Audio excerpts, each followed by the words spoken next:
আমি ভিক্ষা করে ফিরতেছিলাম গ্রামের পথে পথে। তুমি তখন চলেছিলে তোমার স্বর্ণরথে। অপূর্ব এক স্বপ্ন সম লাগতেছিল চক্ষে মম।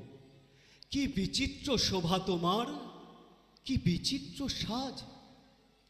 আমি মনে ভাবতেছিলাম এ কোন মহারাজ। আজই শুভক্ষণে রাত পোহালো, ভেবেছিলেম তবে আজ আমারে দ্বারে দ্বারে ফিরতে নাহি হবে। বাহির হতে নাহি হতে কাহার দেখা পেলেম পথে। চলিতে রথ ধন ধান্য ছড়াবে দুই ধারে।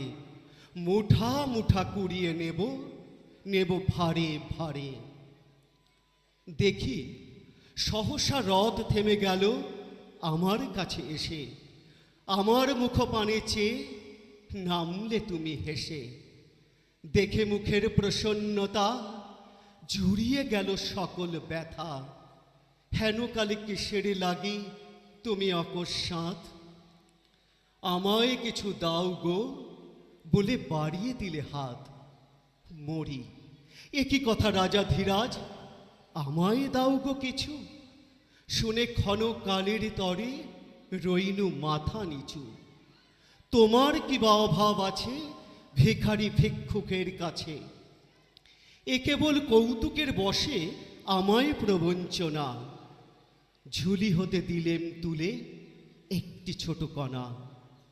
যবে পাত্রখানি ঘরে নিউজার করি, এ কি ভিক্ষা মাঝে একটি ছোট সোনার কণা দেখি। দিলেম যা রাজ ভিখারিরে, স্বর্ণ হয়ে এলো ফিরে। তখন কাঁদি চোখের জলে দুটি নয়ন ভরে। তোমায় কেন দিইনি আমার সকল শূন্য করে। নমস্কার।